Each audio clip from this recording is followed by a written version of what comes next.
Like fat, sugar holds a negative connotation in mainstream media. This has even gone to the extreme of folks recommending that we don't eat fruit. But in reality, there are different types of sugars that we need to be aware of. When thinking about sugar, most folks think of sucrose, or table sugar. It is processed from sugarcane and sugar beets, and consists of glucose bound to fructose in a 1-to-1 ratio. Some other common names for sugar are barley malt, brown sugar, honey, and high fructose corn syrup. The forms and quantities of sugar that you consume affect your blood sugar levels. Blood sugar can quickly spike, and these spikes are often caused by sugar breaking down and entering your bloodstream too quickly. If this continues over a long period of time, it can lead to long-term health problems. Some symptoms of high blood sugar are feeling extremely tired, feeling thirsty, and having blurry vision. When consuming fruit, your body has to break down the cells of the fruit before the sugar can be released. This forces the sugar to be absorbed into the blood more slowly. In contrast, added sugars can easily spike your blood sugar levels. Added sugars are sugars and syrups that are not found naturally in foods. The average American eats about 17 teaspoons of added sugar every single day. Almost half of this comes from sugar-sweetened beverages. Sugar-sweetened beverages, or SSBs, are any liquid that are sweetened with various forms of added sugars. Some examples are sodas, sports drinks, energy drinks, juices, and coffee and tea beverages. Frequent consumption of SSBs is associated with weight gain, type 2 diabetes, heart disease, kidney disease, cavities, and gout. So to decrease our risk of these ailments, let's take a look at how we can cut down on added sugars. Step 1 is to find out how many calories you're consuming from added sugars in your current diet. Check the nutrition labels of the foods that you're consuming for the grams of sugar per serving. Then, divide the number by 4 to calculate the number of teaspoons per serving. This allows for an easier visualization of the added sugar. You can then multiply that number by the number of servings that you consume. This step is not to make yourself feel shameful of what foods you are currently consuming, but instead it is a step that helps you be aware of the habits that you have. Once you're aware, it's easier to make gradual changes. So step number 2 is to make some healthy shifts. You can replace foods and drinks that are high in added sugars with healthier options. For example, you can drink fruit-infused water instead of soda, or simply reduce how much sugar you're adding to your coffee and tea. Step number 3 is to look for added sugars in ingredients lists. Food packaging lists ingredients from highest quantity to lowest. So if added sugar is high up on the list, there's a lot of it in that product. One tip is that words ending with OSE, like fructose, glucose, or dextrose, are all different names for sugar. Companies will try to hide how much sugar is added in their products by using these different names, so keep your eyes sharp. Throughout this series, we have covered 4 basic food safety steps: clean, separate, cook, and chill. Today, we're going to dig a little bit deeper into step number 1, cleaning. To clean means to make a dish or surface free from visible foods, crumb, or dirt. This is an important step that must be done before we can move on to 2 other safety steps: sanitizing and disinfecting. Sanitizing is the reduction of germs to a safe level, so illness is unlikely to occur. Disinfecting is the killing of fungi, bacteria, and viruses. A way to sanitize your dishes is the hot water method. You soak the dishes so they are completely covered in water that is at least 170 degrees Fahrenheit. Check the water temperature with a thermometer if you have one available. After at least 30 seconds, remove the dishes from the hot water and allow them to completely air dry. Use gloves or utensils to remove the dishes from the hot water to prevent yourself from getting injured. A homemade bleach disinfectant solution works as well. Combine 1 tablespoon of unscented chlorine bleach with 1 gallon of cool water. Hot water makes the bleach less effective, so be careful. And let your dishes soak for at least 1 minute before air drying. If you have access to gloves, use them when handling the bleach, as it can be extremely drying to your skin. Cleaning, sanitizing, and disinfecting aren't the only ways to prevent the spread of bacteria. Let's take a look at some of the most common bacteria found in food and how we can prevent their spread. E. coli is a bacteria that normally lives in the intestines of people and animals. Most E. coli are actually harmless and important for our gut health, but some strains of this bacteria can cause illness, such as an upset stomach. This bacteria is usually transmitted through water, food, or contact with other animals or people.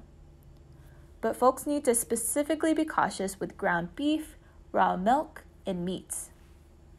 To keep yourself safe from E. coli, make sure that you're cooking your food to the right temperature, as we've covered in previous lessons. Salmonella bacteria can cause symptoms that begin 6 hours to 6 days after infection and can last 4 to 7 days. The symptoms related to this bacteria are stomach cramps and fever, but usually folks are able to recover without specific treatment. Salmonella is usually found in meat, particularly poultry, eggs, and vegetables. In order to prevent the spread of salmonella, avoid cross-contamination, fully clean your produce, and cook your food to the proper temperature. Shigella is an infectious disease that has similar symptoms to salmonella: stomach cramps and fever. The symptoms usually start a day or two after exposure to the bacteria and pass after 5 to 7 days. Shigella can be found in ready-to-eat foods and deli meats, but you are also able to transfer this infection from yourself to another person without personally showing symptoms. To prevent the spread of Shigella, practice good personal hygiene. Vibrio is a bacteria that naturally lives in coastal waters, so it can be often found in seafood and shellfish. If humans consume raw or undercooked shellfish, we can become infected with vibriosis, an illness caused by Vibrio that causes stomach cramps, vomiting, fever, and chills. The symptoms usually occur within 24 hours of ingestion and last about 3 days. To prevent the spread of Vibrio, make sure that you cook your seafood and shellfish to the proper temperature, or source your raw seafood from a credible source. Listeria is a bacteria that causes serious infections in primarily pregnant folks, newborns, older adults, and folks with weakened immune systems.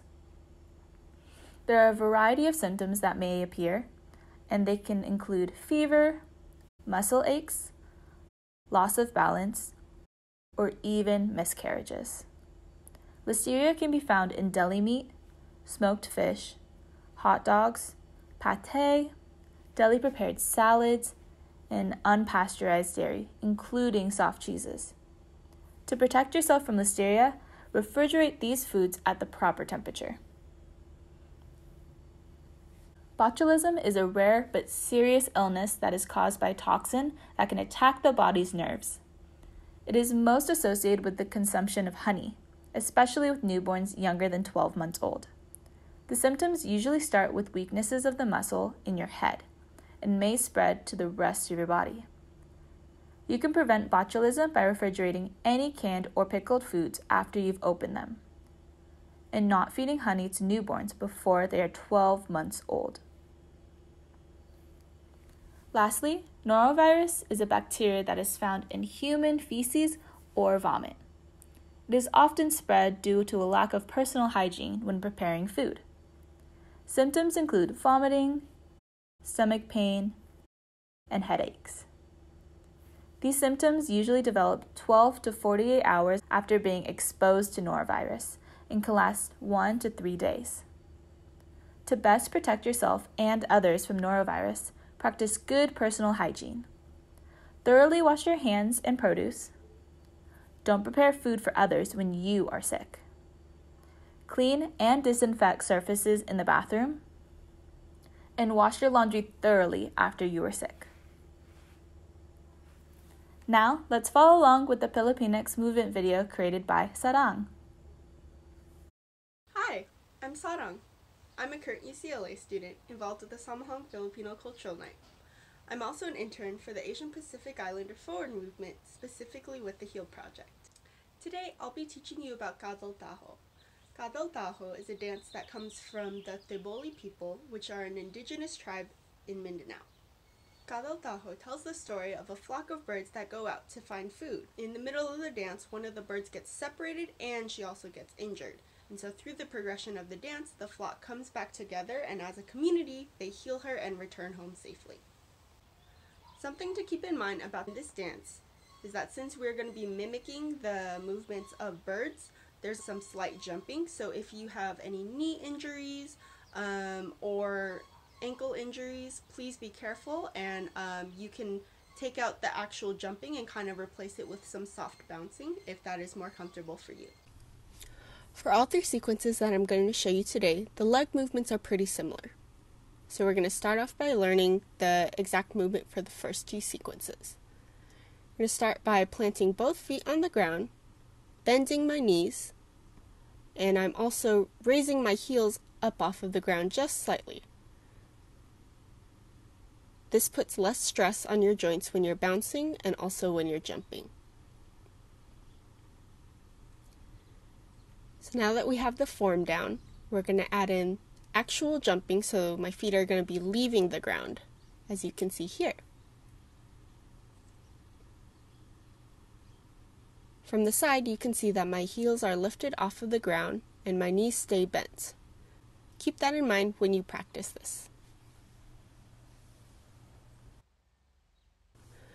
So now that we know the footwork, we're going to learn the arm movements for the first sequence.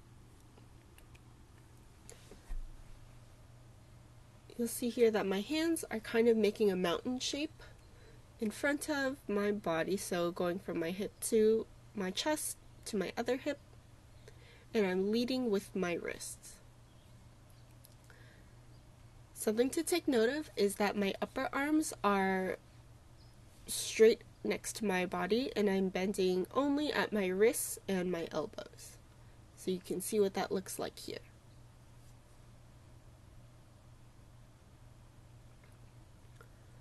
Putting that together with the footwork, so every time I kind of draw one side of the mountain, I'm going to be hopping 2 times. And then when I draw the other side of the mountain, I'm also hopping 2 times.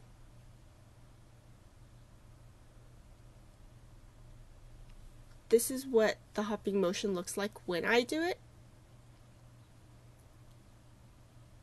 And now adding in the arm movements, this is what it looks like slowly.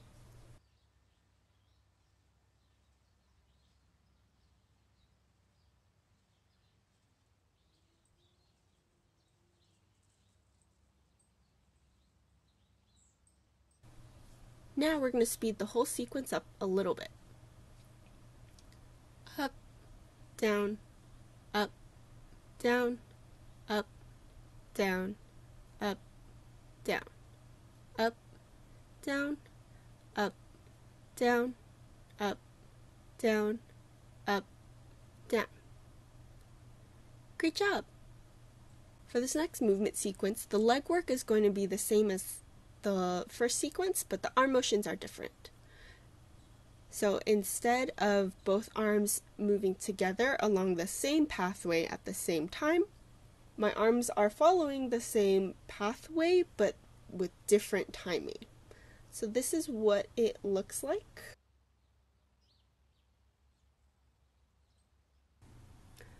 Similar to the arm movements in the first sequence that we learned, my upper arms are stuck to the sides of my torso. And you'll see that a lot of the bending happens at my elbows and my wrists. It almost looks like I'm telling someone to come closer to where I'm standing, Or another way to think of it is I'm using my fingers to kind of brush down some really long hair if I had a long ponytail hanging over my shoulder. So now putting it together with the footwork that we learned earlier. This is what it looks like slowly. If you pay close attention, you'll see that I'm switching the direction of my shoulders, but that's not something that you have to worry about as you're first practicing these movements and kind of getting the hang of it. So now I'm going to show you what everything looks like a little bit faster. So putting together the leg work and the arm movements.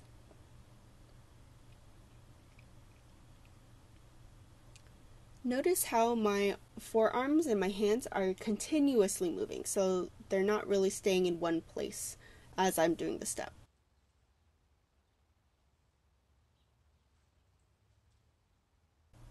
The last movement sequence that I'm going to teach you today symbolizes the bird that is separated from the rest of the flock.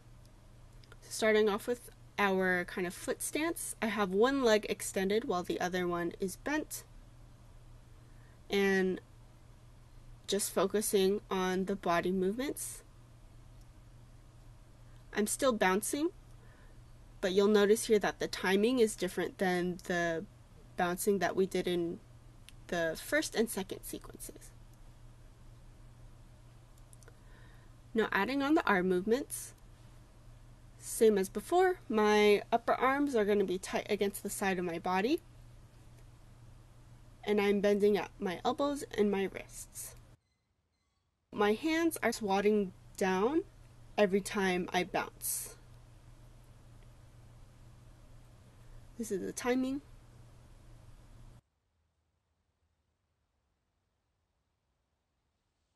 Great, so now putting it together with the body movement. Down, down, down, down, down, down, down, down, down. So this whole movement looks like I'm trying to fly away, but since I'm the injured bird in the story, I can't fly by myself. Now that we've learned all three sequences, we're going to review them back to back, slowly. So sequence 1, remember this is the kind of mountain shape.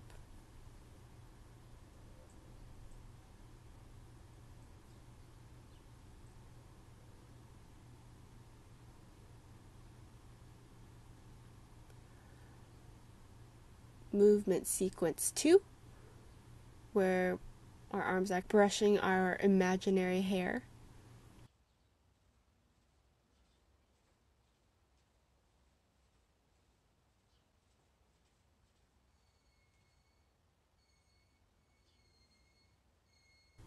And movement sequence 3, where we're the injured bird.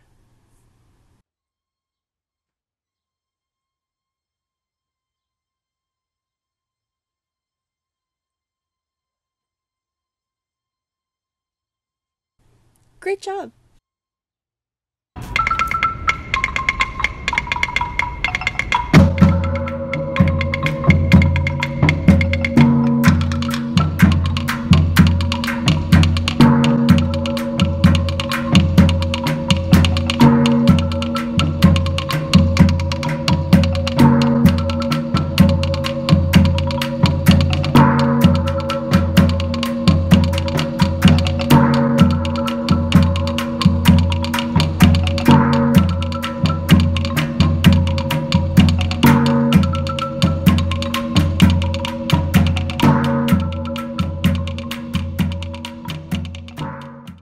Lastly, Nola is going to take us through a simple fruit salad recipe. It is an interactive recipe for kids and can easily be adapted to your family's preferences. So let's take a look. Hey everyone, thanks so much. This is actually our final week and we have a delicious fruit salad prepared. As you can see, we have frozen berries, watermelon, pineapple, and mint. Really simple, so most of today's work is knife work. Note to the audience, I am not as skilled as my mama. She can do this fairly easily. I am climbed on the counter. I have pre-washed my fruit. I got it at the 99 Ranch. This is how I learned how to do it on YouTube. I'm speeding it up just a bit, and then you kind of just cut along the sides. Here's, again, the watermelon. Not easy for me. I'm a very tiny person. This was a huge watermelon. Scooped it out. Normally, I like to cut it when it's along a flat edge. Be very, very careful if you're a kid. I would leave this up to your parents. Ways to choose a pineapple and watermelon, which is kind of fun. My mom taught me, look for the bright yellow within the pineapple, and for a watermelon, you knock on it and it should sound hollow on the inside. Go ahead and just plate it all together. See, I put it on its side so it's on an easy edge to cut down on. We don't want it rolling around everywhere, especially when you have a big, scary knife in front of you. So you see it's all pre-cut and washed right here. Yeah, the watermelon. You can actually do the fruit in any order. You can even mix it if you'd like. Frozen berries, and then mint adds the level of freshness. If you like, you can also put a little bit of yogurt if you're not allergic to dairy, but here it is. Thanks so much, guys. Kind of sad it's our final week together, but I've learned so much with you all. Take care, and make sure you follow us at API Forward Movement and SEPA Cares, and maybe I'll meet you in person one day. Have a wonderful summer, y'all. Bye.